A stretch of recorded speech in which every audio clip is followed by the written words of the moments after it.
नमस्कार बंधुरा, आज काठमांडू भ्रमणेर द्वितीय दिन। चलेছি नेपालेर राजधानी काठमांडू থেকে 13 किलोमीटर दूरे भक्तपुर दरबार स्क्वारे। दरबार स्क्वारे प्रवेश मूल्य 1000 नेपाली टाका।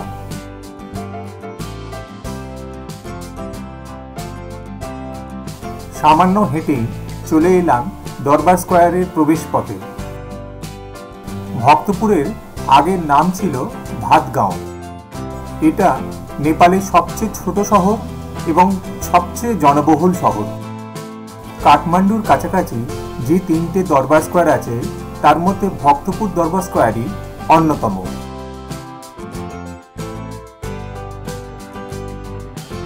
दरबार स्क्वायरे प्रवेशेर पर आमरा एकजन गाइडेर साहाय्य निलाम। आमादेर गाइडेर नाम महेंद्र भाई। इतिहास থেকে জানতে পারি যে 12 শতক থেকে 15 শতক পর্যন্ত মল্ল রাজারা এখানে রাজত্ব করেছেন। তখন এটাই ছিল নেপালের রাজধানী। 17 শতকে শাহ রাজাদের উত্থানে রাজধানী কাঠমান্ডুতে স্থানান্তরিত হয়। চারিদিকে সুন্দর সুন্দর মন্দির ও রাজদরবার দেখে সত্যি স্তম্ভিত হতে হয়।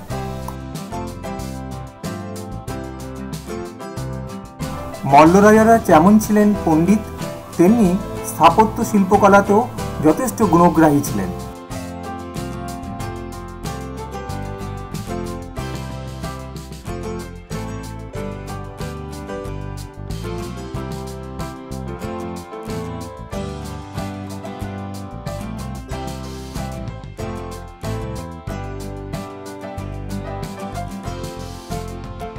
दो 2015 सालेर भूमिकम्पे एखानकार स्थापत्य और मंदिरे যথেষ্ট क्षति হয়েছে। এই সেই বিখ্যাত 52 জানলা বিশিষ্ট রাজার বাড়ি।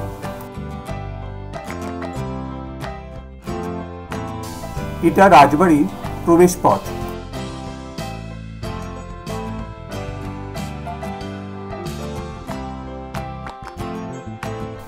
এটি রাজবাড়ির ভেতরের অংশ।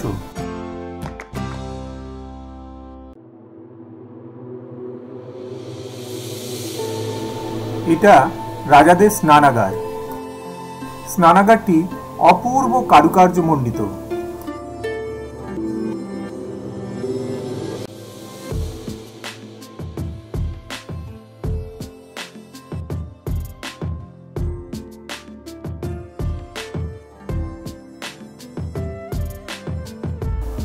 রাজবাড়ির বেশ কিছু অংশে ভিডিওগ্রাফি কিংবা ফটোগ্রাফি সম্পূর্ণভাবে নিষিদ্ধ।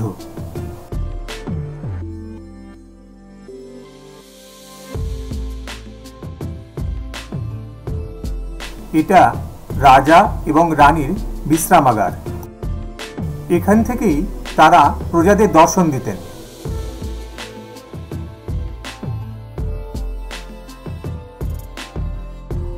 অপূর্ব কারুকার্যমণ্ডিত রাজবাড়ি দেখতে দেখতে সত্যি অবাক হয়ে যাচ্ছি।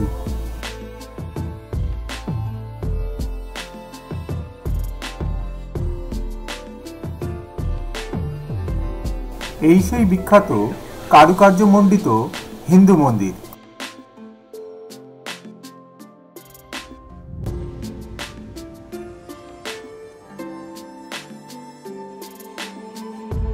এটা একটা শিব মন্দির। 2015 ভূমিকম্পের পর এটা নতুন করে তৈরি করা হয়েছে।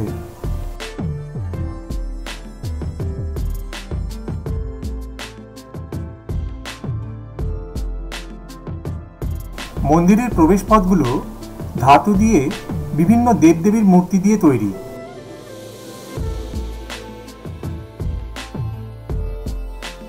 মন্দিরের ভেতরে দেবতা দেবী দুর্গা, লক্ষ্মী, গণেশ, আবার কোথাও বা মহাদেব।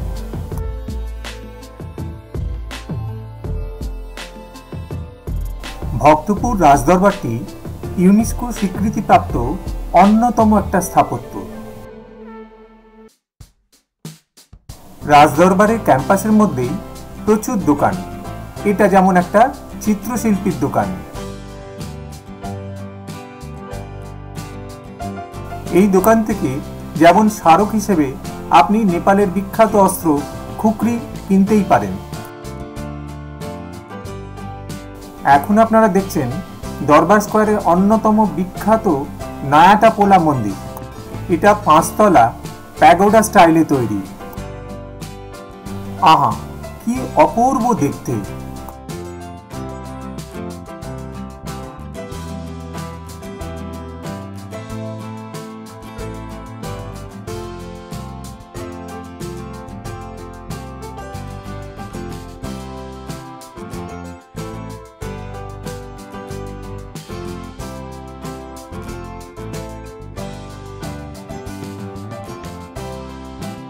দরবার স্কোয়ারের বেশ কিছু প্রাসাদ তৈরি হয়েছে রুফটপ ক্যাফেতে। দেখতে বেশ খারাপই লাগছিল।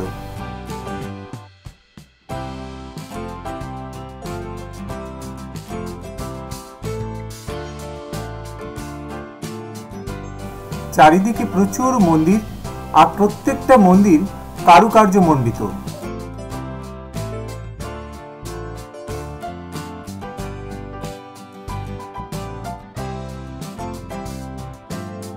আবার দেখছি একটা প্রাসাদকে গেস্ট হাউসে পরিণত করেছে।